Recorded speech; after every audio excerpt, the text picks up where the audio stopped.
जिनका नाम में तो संगीत है, पर जो भाषा का इस्तेमाल कर रहे हैं उसमें संगीत कम ही सुनाई दे रहा है। शाहरुख खान को क्यों निशाने पर ले रहे हैं? और ये भी मैं साफ कर दूं, हम ये खबर इसलिए पहले ले रहे हैं कि संगीत सोम भी हमारे साथ इस बातचीत में जुड़ेंगे।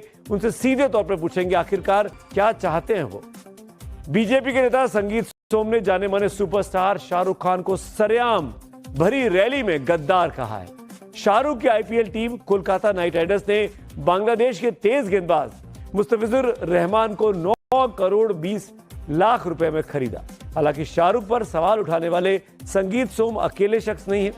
एक धर्मगुरु है, कथावाचक है देवकीनंदन ठाकुर साहब, वो भी शाहरुख खान पर सवाल दाग चुके हैं कि आपने बांग्लादेश के खिलाड़ी को क्यों खरीद लिया आईपीएल के लिए।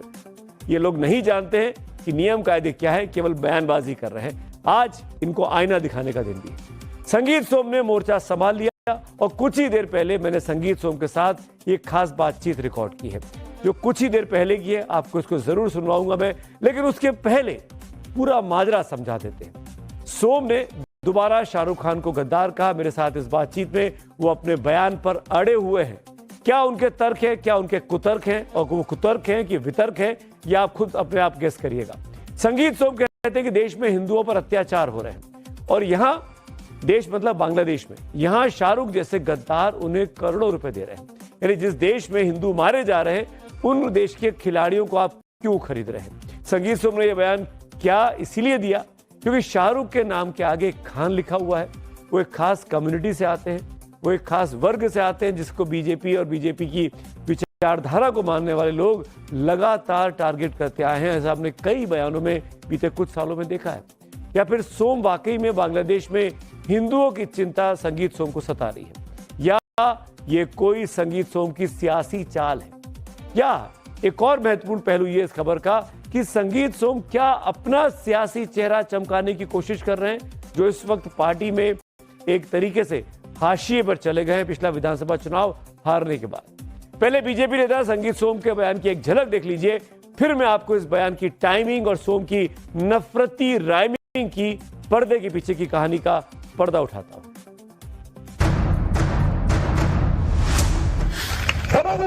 शाहरुख खान जैसे गद्दारों को जिस तरीके की गद्दारी आप देश के साथ कर रहे हैं, ये देश में अब नहीं चलेगा। इन गद्दारों की देश में कोई जगह नहीं रहेगी, ये मैं कहना चाहता हूं। तो देश में बैठे हुए गद्दार शाहरुख खान जैसे गद्दार, समझ हुए चाहिए शाहरुख खान जैसे गद्दारों को। मैं आपसे पूछना चाहता हूं कि क्या शाहरुख खान गद्दार है? वो शाहरुख खान जो राष्ट्रीय फिल्म पुरस्कार विजेता है, भारत के राष्ट्रपति के हाथों राष्ट्रीय पुरस्कार ले चुके हैं, जिन्होंने फिल्म स्वदेश में हिंदुस्तान की आत्मा दिखाई थी, फिल्म चक दे इंडिया में तिरंगे को सलाम किया था, फिल्म जवान में सिस्टम से सवाल पूछे थे। और सिर्फ इतना ही नहीं, शाहरुख ने विदेशों में भारत को सिर्फ एक बाजार नहीं, एक पहचान बनाकर भी पेश किया है। विदेशों में भारत की सॉफ्ट पावर के तौर पर एक भारत की छवि बनाई है। आपको याद होगा, नौसेना के पूर्व अधिकारियों को कतर से छुड़ाने में भी शाहरुख के बैक चैनल की मदद की खबरें सरकार ने ली थी। ये खबरें भी सामने आई थी, यानी वो सरकार की मदद भी करते रहे हैं। उसी शाहरुख को बीजेपी के नेता संगीत सोम, जो अभी विधायक तक नहीं है, वो गद्दार करार देते हैं। उससे पहले मैं आपको यह भी बता देना चाहता हूं कि बांग्लादेश में हिंदुओं के खिलाफ हो रहे अत्याचार को कहीं से भी जायज नहीं ठहराया जा सकता। लेकिन इसके लिए बांग्लादेशी क्रिकेटर मुस्तफिजुर रहमान या फिर उन्हें अपनी टीम केकेआर के लिए खरीदने वाले शाहरुख खान को जिम्मेदार ठहराना क्या उचित होगा? क्या इसी साल यानी 2026 में बंगाल में, पश्चिम बंगाल में चुनाव होने, बांग्लादेश में भी चुनाव होने हैं, इसीलिए क्या Sangeet Som Bengal based Kolkata Knight Riders में रहमान को लेकर तनाव बढ़ाने में लगे हुए हैं? क्या ये पोलराइजेशन करने की कोशिश है? आखिर संगीत सोम इतनी नफरत लाते कहां से? आप लोगों से कहना चाहता हूं, अगर रहमान जैसे खिलाड़ी भारत में खेलने आएंगे तो एयरपोर्ट से बाहर कदम नहीं रख पाएंगे, हम दावे के साथ कह रहे हैं। समझना चाहिए शाहरुख खान जैसे गद्दारों को कि जिस तरीके की गद्दारी आप देश के साथ कर रहे हैं, आपको यहां तक अगर आज पहुंचाया तो इस देश के लोगों ने पहुंचाया। आपको अगर पैसा मिलता है तो यहां के देश के लोगों से मिलता है, लेकिन आप उस पैसे से देश के साथ गद्दारी करते हैं। आप कभी पाकिस्तान को चंदा देने की बात करते हैं, कभी रहमान जैसे खिलाड़ियों को खरीदने की बात करते हैं। ये देश में अब नहीं चलेगा। इन गद्दारों की देश में कोई जगह नहीं रहेगी, ये मैं कहना चाहता हूं। संगीत सोम मेरठ के सरदना से हैं, उनको तो वहां के लोग जानते होंगे, लेकिन शाहरुख खान और बांग्लादेश के क्रिकेटर मुस्तफिजुर रहमान को सिर्फ भारत में नहीं पूरी दुनिया में जाना जाता है। इनकी अपनी एक पहचान है, अपनी एक खासियत है। इन दोनों की बात बाद में करेंगे, लेकिन पहले बात संगीत सोम की कर लेते हैं। कौन है ये बीजेपी के नेता? 2007 में संगीत सोम को बसपा से बीएसपी से टिकट मिला, लेकिन टिकट कटने पर उन्होंने पार्टी छोड़ दी। 2011 में बीजेपी में शामिल हो गए। 2012 में मेरठ की सरदना विधानसभा सीट से चुनाव लड़े, विधायक बने। 2013 के मुजफ्फरनगर दंगों के बाद कथित नफरती बयानबाजी वाली राजनीति के पोस्टर बॉय बन गए। हिंदुत्व के नाम पर विवादित बयानबाजी उनकी पहचान बन चुकी है। कभी जिन्ना, कभी हिंदू मुसलमान, कभी पाकिस्तान, और अब शाहरुख खान के खिलाफ बयान देकर संगीत सोम राष्ट्रीय मीडिया में इस वक्त छाए हुए हैं। संगीत सोम 2022 के यूपी विधानसभा चुनाव में बीजेपी की प्रचंड लहर के बावजूद अपना चुनाव हार गए थे। बीजेपी ने उसके बाद उनको कोई बड़ी जिम्मेदारी पार्टी में या संगठन में भी अब तक नहीं दी है। लाइमलाइट में आने के लिए सीधे शाहरुख खान को वो निशाने पर ले रहे हैं क्या? ये बड़ा सवाल खड़ा होता है। संगीत सोम के बयान की टाइमिंग को देखिए। बंगाल में विधानसभा चुनाव होने वाले हैं। केकेआर बंगाल की एक टीम है, शाहरुख उस टीम के मालिक हैं, ओनर है। इन कड़ियों को जोड़ने पर अब कुछ तस्वीर आपके दिमाग में साफ हो रही होगी कि आखिरकार संगीत सोम क्यों शाहरुख को निशाने पर ले रहे हैं। वोट बढ़ाने के लिए हिंदू मुसलमान पोलराइजेशन करने की कोशिश करना, बांग्लादेश में हिंदुओं पर हमले का बहाना लेकर भारत में नफरत फैलाना, ये राजनीति नहीं, सस्ती राजनीति, क्योंकि बांग्लादेश से भारत से बहुत करीब का रिश्ता रहा है। हाँ, ये बात अलग है कि शेख हसीना सरकार के तख्ता पलट के बाद अभी हालात दोनों देशों के बीच में कुछ तनावग्रस्त है। लेकिन बांग्लादेशी खिलाड़ी और शाहरुख खान के खिलाफ बयान देने से पहले संगीत सोम को ये तस्वीरें देख लेनी चाहिए। प्रधानमंत्री नरेंद्र मोदी के साथ शाहरुख खान की एक नहीं कई तस्वीरें उपलब्ध हैं, और ये भी उसी दौरान की है जब पीएम ने दिल्ली में आके प्रधानमंत्री की कुर्सी संभाली थी। रही बात बांग्लादेशियों से नफरत की, तो अगर ऐसा होता है तो बांग्लादेश के पूर्व प्रधानमंत्री खालिदा जिया के अंतिम संस्कार में भारत के विदेश मंत्री एस जयशंकर अभी एक दिन पहले बांग्लादेश क्यों जाते? ढाका में खालिदा जिया के बेटे को पीएम मोदी की तरफ से शोक पत्र क्यों सौंपते? खालिदा जिया के इंतकाल पर मोदी जी क्यों संदेश बांग्लादेश को भेजते? ये दिखाते कि पूरा भारत इस दुख की घड़ी में बांग्लादेश के लोगों के साथ। संगीत सोम के इस बयान पर जब बीजेपी के बड़े नेता मुख्तार अब्बास नकवी से एक सवाल पूछा गया तो उन्होंने साफ साफ शब्दों में कहा कि इस तरह देशभक्ति का प्रमाण पत्र देने की कोशिश किसी को भी नहीं करनी चाहिए। देखो, किसी को भी जो है वो राष्ट्रभक्ति का, किसी को भी जो है वो नेशनलिज्म का प्रमाण पत्र देने का जो है वो ठेका नहीं देश ने दिया है। इस तरह के नेशनलिज्म का प्रमाण पत्र बांटने की कोशिश किसी को नहीं करनी चाहिए। शाहरुख खान बॉलीवुड के किंग खान कहे जाते हैं। बतौर अभिनेता शाहरुख ने देश का मान तो बढ़ाया ही है, देश का खजाना भरने में भी उनका बहुत बड़ा योगदान रहा है। अपने इस फिल्मी करियर के दौरान बरसों से शाहरुख करोड़ों रुपए में इनकम टैक्स भरते आए हैं। अब इसी फाइनेंशियल ईयर यानी 2024-25 में शाहरुख खान ने पूरे 84 करोड़ 17 लाख रुपए का इनकम टैक्स जमा किया है। सरकारी खजाने में यह पैसा शाहरुख खान की तरफ से आया है। वहीं पिछले वित्तीय वर्ष में किंग खान ने 92 करोड़ रुपए का टैक्स दिया था। यानी शाहरुख खान अपनी तरफ से पूरा कंट्रीब्यूशन, ये देखिए ग्राफिक्स भी आपके सामने स्क्रीन पर है, और ये स्पष्ट कर देता है कि शाहरुख खान जो है वो अपनी तरफ से कितना बड़ा कंट्रीब्यूशन सरकारी खजाने की ओर भी करते हैं, जिसके लिए आप कह सकते हैं कि संगीत सोम उनको निशाने पर ले रहे हैं। भूलिए मत, संगीत सोम मेरे साथ जोड़ेंगे। अभी मैं दिखाऊंगा वो बातचीत भी, कुछ देर पहले की वो बातचीत है। शाहरुख खान के बाद अब बात कर लेता हूं मुस्तफिजुर रहमान की, जो कि बांग्लादेश के एक बड़े खिलाड़ी हैं। कई गली से उठकर, छोटी सी गली से उठकर आए थे, उसके बाद ये बड़े खिलाड़ी बन गए और अब दुनिया भर में क्रिकेट की दुनिया में इनकी पहचान है। आईसीसी के मान्यता प्राप्त इंटरनेशनल क्रिकेटर है। आईपीएल के सबसे कामयाब बांग्लादेश के गेंदबाजों में इनकी गिनती की जाती है। रहमान ने आईपीएल में कुल 60 से अधिक मैच खेले हैं और 65 विकेट लिए हैं। वो डेथ ओवर्स में अपनी स्लो और कटर के लिए बहुत मशहूर हैं। उनको खेलना आसान नहीं होता है। अब की बार वो छठी आईपीएल टीम के साथ खेलने वाले हैं, यानी 5 बार वो टीमें बदल चुके हैं। उनके ऑक्शंस भी लगातार होते रहे। 10 साल पहले 2016 के आईपीएल में रहमान ने डेब्यू किया था और उसी साल इमर्जिंग प्लेयर का आईपीएल का खिताब भी उनके नाम पर गया हुआ था। तो कुल मिलाकर मुस्तफिजुर रहमान एक बड़े खिलाड़ी हैं और बांग्लादेश की तरफ से ऑक्शन में उनको बीसीसीआई ने जगह दी थी। आईपीएल में कब मुस्तफिजुर रहमान कहां से खेले, अब ये आंकड़ा आप देख लीजिए। 2016 और 17 में वो सनराइजर्स हैदराबाद से खेलते हैं। 2018 में वो मुंबई इंडियंस की टीम में आ जाते हैं। 2020 और 21 में वो राजस्थान रॉयल्स से मैच खेलते हैं। 2022 में दिल्ली कैपिटल्स उनको खरीद लेती है। 2024 में चेन्नई सुपर किंग्स यानी धोनी की टीम का वो हिस्सा बनते हैं और 2025 में दिल्ली कैपिटल से खेलते हैं। और इस बार 2026 के लिए कोलकाता नाइट राइडर्स ने उनको अपनी टीम में शामिल किया। कोलकाता नाइट राइडर्स के बारे में एक बात और कहना चाहूंगा, ये वो टीम है, शाहरुख खान तो इसके मालिक है ही हैं।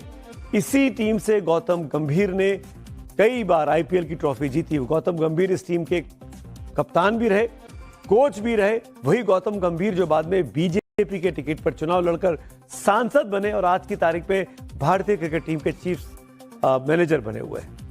तो कुल मिलाकर आप समझ सकते हैं कि इसके निशाने पर क्यों संगीत सोम इस वक्त मुस्तफिजुर रहमान और शाहरुख खान को ले रहे हैं।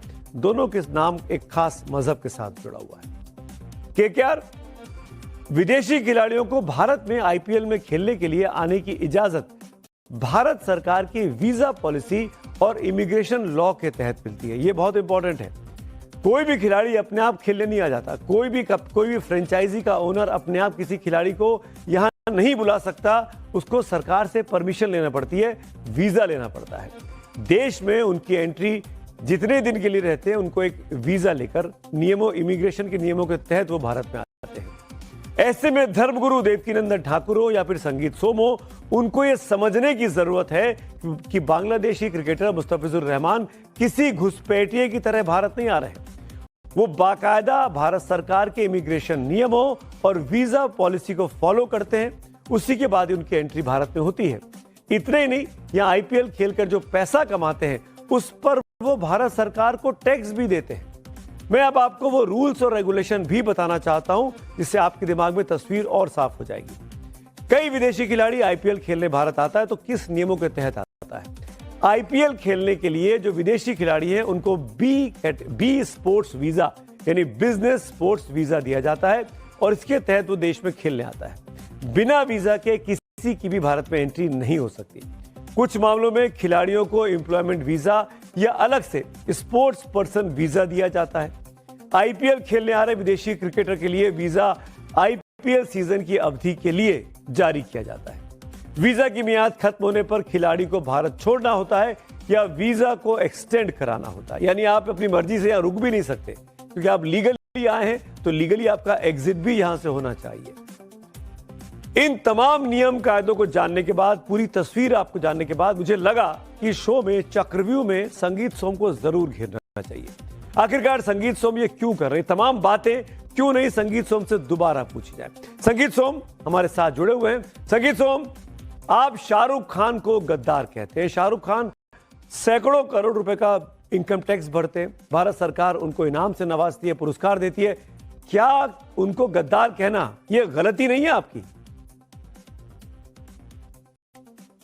मैं एक बात पूछना चाहता हूं सुमित भाई आपसे कि आप मुझे बताइए कि बांग्लादेश में वहां हिंदुओं के साथ क्या हो रहा है? चुन चुन के मारा जा रहा है, घर जलाए जा रहे हैं, नंगे करके उन्हें पीटा जा रहा है, फिर जिंदा जलाया जा रहा है, बहन बेटियों के साथ बलात्कार हो रहा है, लोग पलायन कर रहे हैं और हम लोग वहां के खिलाड़ी को खरीद रहे हैं, वहां पैसा दे रहे हैं। वो पैसा शाहरुख खान का है क्या? वो देश की जनता का पैसा है। देश की जनता ने शाहरुख खान को शाहरुख खान बनाया है, नहीं तो शाहरुख खान कोई उनमें सुरखाब के पर नहीं है कि वो कोई अलग से हैं। तो वो ऐसा गद्दारी का काम कर क्यों रहे हैं? आज जब हिंदुओं के साथ अत्याचार हो रहा है तो वो रहमान जैसे खिलाड़ी को क्यों खरीदना चाहते हैं वहां से? संगीत जी, गजब कर रहे हैं आप। शाहरुख खान ने अपने आप खरीद लिया। बीसीसीआई ऑक्शन कराती है, बीसीसीआई की निगरानी में हो रहा है। बीसीसीआई की मुखिया शाहरुख खान नहीं है, मिथुन मिन्हास है। बीसीसीआई के साथ जय शाह भी जुड़े रहे। आप इन लोगों से सवाल क्यों नहीं करते हैं? आप शाहरुख खान को टारगेट पर क्यों कर रहे हैं? ये सियासत नहीं है तो क्या है? लेकिन ये शाहरुख खान का आज का काम है क्या? जब पाकिस्तान की कोई बात आती है तो पाकिस्तान के विषय पे कौन बात करता है, पाकिस्तान के लिए कौन बात करता है? तब भी शाहरुख खान ही करता है। देश में अच्छा माहौल नहीं लगता तो वो शाहरुख खान को नहीं लगता। भारत में रह के इस तरीके की गद्दारपने की बात करना क्यों? आज ही क्यों? शाहरुख खान बाद में भी इस काम को कर सकते थे जब माहौल ठीक हो सकता था। अरे भाई, तो बीसीसीआई से आपको सवाल करना चाहिए। मैं समझ रहा हूं संगीत सोम, बंगाल में चुनाव आ रहे हैं, शाहरुख खान ममता दीदी के साथ कई बार तस्वीरों पर देखे गए, उनके करीबी माने जाते हैं, अल्पसंख्यक समाज से आते हैं, उनके नाम में खान लगा हुआ है, उनको निशाने पर लेकर आप सांप्रदायिक सियासत कर रहे हैं, जो आपकी खासियत रही। सुमित भाई, आप लोगों के साथ दिक्कत यह है कि अगर देश के विषय पे बोलेंगे तो आपको तुरंत चुनाव दिखने लगते हैं। तो इसका मतलब तो ये हुआ कि देश के साथ चाहे जो गद्दारी करता रहे, चाहे जो करता रहे, हमें बोलना नहीं चाहिए क्योंकि चुनाव आ रहा है। यही कहना चाह रहे हैं ना आप? अगर चुनाव आता है और देश के विषय पे बोलना बंद कर दें। चुनाव तो भारत में हर साल रहता है, हर साल कहीं ना कहीं चुनाव रहता है।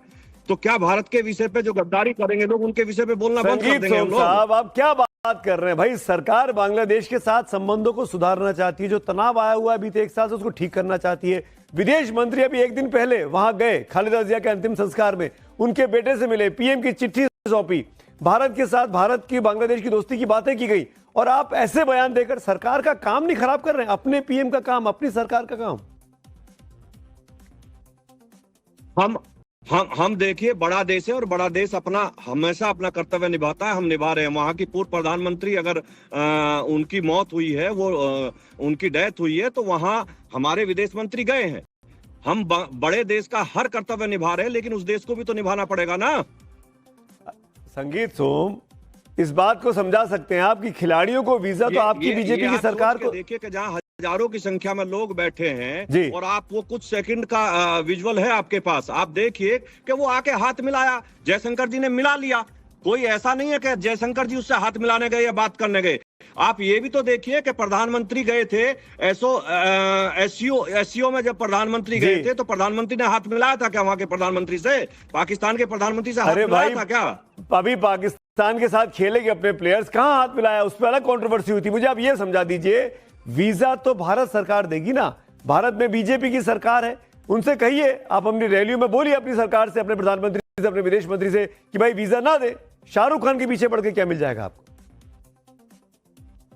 देखिए सुमित भाई, ये देश के साथ गद्दारी है। जब देश के हिंदुओं पर अत्याचार होता है, आखिर शाहरुख खान, पाकिस्तान का विषय नहीं हुआ था, आपने देखा था, जब भी कोई विषय होता है शाहरुख खान ही क्यों बढ़ चढ़ के इन सब चीजों में हिस्सा लेते हैं? शाहरुख खान, इतना पैसा देश से की जनता ने दिया है, देश की जनता ने उन्हें शाहरुख खान बनाया है। तो आप सरेआम धमकी दे रहे हैं? संगीत सोम हमारे साथ जुड़े थे। आप निश्चित जी बोलिए। वहां से खिलाड़ी नहीं, देश का खिलाड़ी यहाँ खेल नहीं पाएगा, आप निश्चित रहिए। तो आप उनको नहीं आने देंगे? आप सरेआम धमकी दे रहे हैं, आप विधायक रहे। मैं बता रहा हूं ना, आप निश्चित समझिए कि खेल नहीं पाएगा। शाहरुख खान चाहे जितने खिलाड़ी खरीद ले, कोई खेल नहीं पाएगा यहाँ, एयरपोर्ट से बाहर नहीं आ पाएगा। आप सरेआम धमकी दे रहे हैं, आप कानून के रक्षक माने जाते हैं, बिल्कुल, कुछ भी आप समझ सकते हैं, देश के लिए सब कुछ करते हैं। तो सुना आपने संगीत सोम, शुक्रिया हमसे बात करने के लिए। अभी भी अपने बयान पर कायम है संगीत सोम कि वो मुस्तफिजुर रहमान को यहां नहीं आने देंगे। वो ये क्यों बयान दे रहे हैं हमने साफ साफ पूछा, लेकिन संगीत सोम अपने बयान पर, अपने रुख पर कायम दिखाई दे रहे हैं। आइए बात करते हैं आज की अगली खबर की ओर। बड़ी खबर क्यों ले चलते हैं। आज की सबसे बड़ी खबर जो पब्लिक व्यू में आई थी, वो